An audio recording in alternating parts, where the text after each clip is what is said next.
dont je me souviens, c'est du grand stage qu'on a eu ici au lycée, qui s'appelait la pédagogie de la médiation par l'université, laquelle, Bénédicte Paris 5. Paris 5, je crois.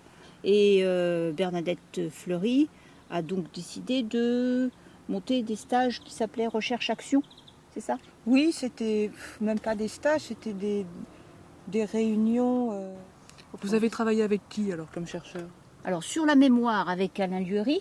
Pendant au moins deux ou trois Deux ou années. trois Ah ans. oui, c'est vrai, plusieurs fois. Ah Tu y oui. étais? Oui, c'est là que j'ai commencé moi avec Lurie. Et puis après avec Michel Fabre. Michel Fabre. Situation problème. Alors, la particularité de chaque discipline avait quelque chose à voir avec le vocabulaire. Et du coup, on s'est mis à travailler sur les concepts. Oui. Voilà. Je noyais les choses importantes de mon cours dans une multitude de petits détails. Remarque numéro 1, remarque numéro 2, règle générale mais exception ici.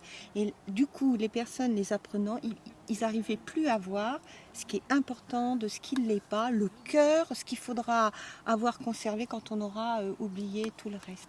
Et les années passant, je dis de moins en moins de choses. Moi, j'ai eu tendance à enlever beaucoup de choses et peut-être des choses essentielles. Les trucs qui me paraissaient pas importants, finalement, c'est ce qui s'est révélé important au bout de quelques années de réflexion et de recherche. C'est quand même un travail qui est difficile, ce travail sur les concepts, moi j'ai trouvé. J'ai mis beaucoup de temps finalement à me dire, ben oui, c'est quoi les concepts clés, c'est quoi l'essentiel là-dedans. Si vous vous souvenez pas, la boîte à outils, pendant un temps, on a cru que on allait être sauvé par la boîte à outils. Ouais. Apprendre à apprendre, c'était ça un peu le truc. Apprendre à apprendre, mais décontextualiser. Et puis après, on est reparti en se disant, non, des outils sans un contexte autour, ça peut pas vraiment bien marcher. Tu te souviens de Ça cette tourne à vide. On travaillait beaucoup sur ce qui n'allait pas, mais on repartait jamais avec comment on pouvait s'en sortir, quoi. Et ça a été quand même un moment difficile. Heureusement qu'il y avait une journée du réseau Enseigner Autrement, quand les élèves de seconde m'ont dit oh, Roméo et Juliette, madame, vraiment, qu'est-ce que c'est? C'est pas intéressant. Quand on nous a fait travailler sur les compétences, et pas que les compétences professionnelles, les compétences en général, là, ça m'a ouvert des horizons. Comprendre le fonctionnement global, et puis après, alors ça, pour moi, ça a été vraiment... Oui, c'est vrai, moi aussi. En fait, c'est pas toujours évident de montrer ce qu'on fait en fait en cours. Et ça nous a quand même aidé justement essayer de découper ce qu'on fait. Et puis c'est vrai que tout le monde est attentif quand même à ce que font les autres. On est passé par des phases et des étapes qui sont les mêmes que pour nos élèves. Pour nos élèves, tout à fait. Quand les élèves disent j'ai jamais aimé la compta et la gestion, quand ils arrivent en BTS, qui me disent de toute façon j'ai jamais rien compris, et qui au bout du compte sont capables de faire un diagnostic dans une exploitation et trouvent ça fort intéressant, ça montre bien que c'est pas la matière qui fait qu'ils aiment ou qu'ils aiment pas. On les met dans des situations où ils vont se poser des questions, voire poser les questions qu'ils ne poseraient peut-être pas dans un cours. Une liberté totale de poser des questions, voilà. Même entre guillemets saugrenues, oui. Et en fait elles ne le sont pas. Et c'est vraiment bien tombé le stage et le réseau. Sinon, je crois que je ne serais pas enseignante à l'heure d'aujourd'hui. Parce que là, je m'épuisais, j'avais plus de plaisir parce que j'étais enfermée, je ne voyais plus. Et là, ça me l'a redonné parce que j'ai rencontré des gens qui cherchaient, des gens qui essayaient d'être bien avec les élèves ou les apprentis, des gens motivés. Et hop, ça... Ah, bah oui, tiens, voilà. Je suis rentrée plus tard que vous, mais d'avoir rencontré des enseignants qui faisaient partie du réseau, qui avaient toujours envie de progresser, qui étaient dans une dynamique vraiment positive, moi je me suis dit, je veux être un prof comme ça, comme Hélène par exemple. J'ai commencé comme beaucoup d'enseignants sans aucune formation pédagogique et donc je me suis évertuée en fait à refaire ce que je connaissais, c'est-à-dire à donner des informations aux élèves. Après ils en faisaient ce qu'ils voulaient et j'ai fait ça un petit moment.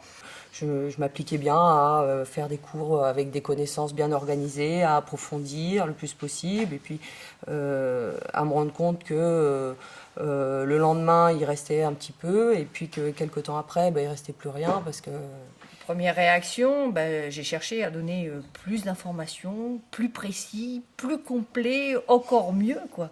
Avec des polis, des choses comme ça, donc des quantités énormes, alors qui demandent un travail de préparation. préparation énorme aussi, et puis on s'enlise un peu là-dedans, et les résultats sont peut-être pires que la première version, c'est-à-dire encore moins de motivation, parce que c'est vrai que ça a mis un certain temps avant de me pénétrer l'esprit, de dire qu'il y avait peut-être une compétence professionnelle pour être enseignant.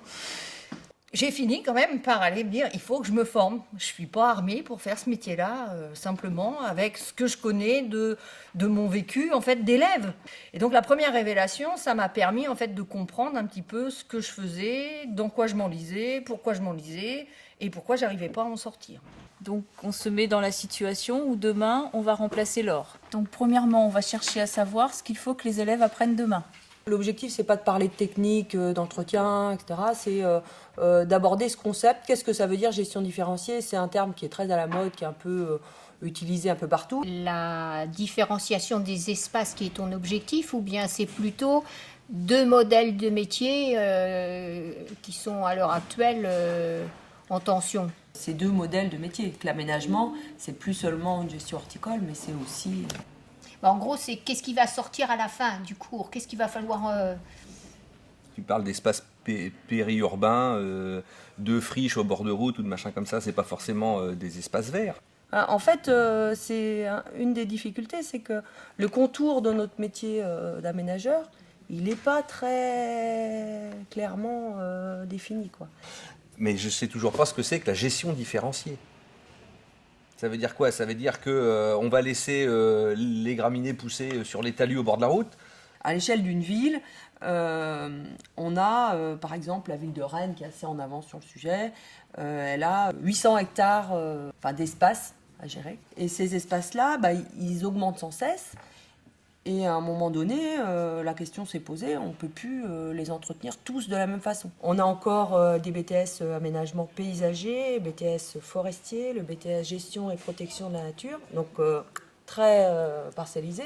Et moi, l'objectif, c'est de leur montrer que finalement, les frontières, elles sont de moins en moins étanches et que quand on fait de l'aménagement paysager, certainement qu'on aura à travailler sur la protection de la nature et peut-être de la forêt. Quand on est en forêt, on fait du paysage. Quand on est en GPN aussi. Voilà, que finalement, l'aménagement, c'est quelque chose qui doit être vu de façon assez large. Quand tu as un concept, là, après, tu peux le réinvestir sur un autre contexte. D'accord. C'est plus la même forme de savoir qu'un savoir qui est, tu vois, tu les as là, De type informatif. Voilà, de type informatif. Faire évoluer les représentations, là, le constructivisme. Et c'est vrai que là, finalement, est-ce qu'on va arriver à faire évoluer les représentations? C'est pas évident. C'est plus difficile pour en fait deux raisons. Il y a l'histoire du coup, la référence, elle est en train de se construire, quoi. Décontextualiser, ça veut dire quoi? Ça veut dire que ça parle plus du tout de paysage? Si tu veux, non, tu pars d'un cas. Du coup, tu travailles à la construction du concept. Et après, tu le réinvestis ailleurs. Voilà, c'est une notion générale. D'accord. Lorsqu'ils vont aller dans une ville ou un service espace vert, ou lorsqu'ils vont voir un espace, ils vont être capables de dire on est plutôt dans ce type de logique d'aménagement ou dans une autre, ou alors on est plutôt sur une gestion horticole ou une gestion... Et là, avec sa grille qu'elle a établie, là, elle est pas capable les élèves ne sont pas capables d'acquérir cette compétence de diagnostic. Est-ce que tu penses qu'avec ça, c'est facile de faire un diagnostic si tu étais élève? Tu te balades dans les espaces verts ici, est-ce que tu es capable de dire quelle est la logique de gestion ici? Après, c'était le triangle du sens. Problème? Oui. Ouais, le découpage du savoir. Il faut dans un cas concret. Dans un cas... Ah, vous voilà. Bonjour. Bonjour. On a presque fini. T'en fais quoi? Tu la prends comme ça?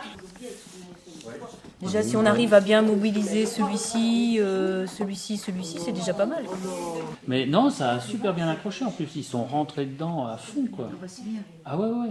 Et puis il y a des choses qui ressortent. Alors là, t'es épaté, tu dis. Mais celui-là, Et c'est là que tu vois que finalement, effectivement, ça fait bien sortir les représentations, quoi. Au final, je me disais que la question qui se posait, le problème qui se posait, c'est comment on fait pour démontrer. Parce que chaque fois... Pour le triangle du sens, on s'est posé des questions pour la signification, parce que le savoir en question en fait est complexe dans la mesure où il y a beaucoup de savoir en dessous. Le concept surtout est en évolution. Donc ça nous a semblé compliqué et du coup on ne sait pas trop répondre à la question si c'est signifiant là avec l'exercice. On s'est posé la question, dans la mesure où les élèves sont en activité, est-ce qu'on n'est pas dans du constructivisme, mais est-ce qu'on serait plutôt dans du behaviorisme?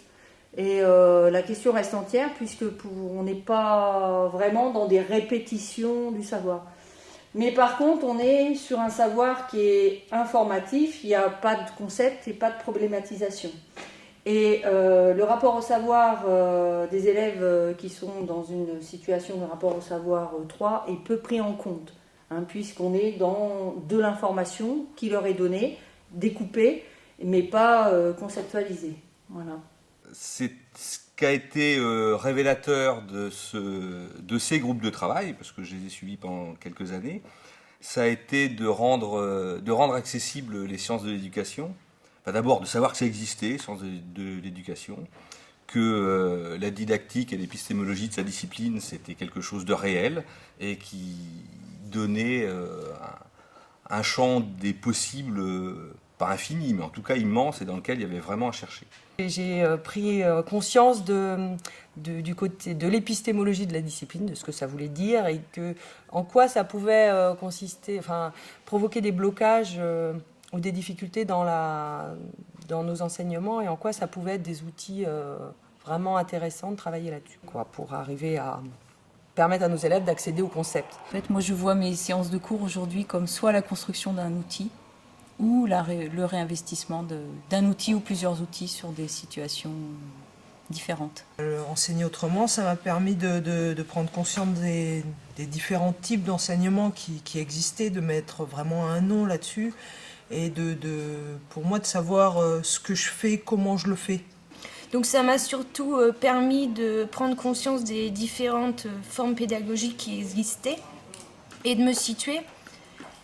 Et ça m'a permis aussi, au fil des autres stages, de pouvoir analyser mes pratiques et modifier mes contenus. Moi, j'aurais envie de rajouter quelque chose que, peut-être par rapport à tout ce que vous avez dit, c'est que c'est différent de l'échange de pratiques. Parce que je pense que vous vous lasseriez rapidement de l'échange de pratiques, parce que ça tomberait dans la parlotte. Et que la différence, c'est que vous utilisez des outils théoriques qu'on a empruntés à des chercheurs, et qui, alors certes, il ne faut pas les utiliser mécaniquement, il faut jouer avec, mais c'est à cause de ça qu'en fait vous progressez, c'est parce que vous avez acquis en cours de route toute une série de théories, de références et d'outils pour interpeller qui vous permettent de tenir le coup, et de progresser. Chaque rencontre, chaque analyse de pratiques pédagogiques au sein du réseau Enseigner Autrement nous rend plus lucides. Nous nous approprions ces outils théoriques d'analyse pour faire évoluer nos pratiques et mieux prendre en compte les difficultés de nos élèves. Cette démarche permet à chacun et à son rythme de construire ses compétences professionnelles.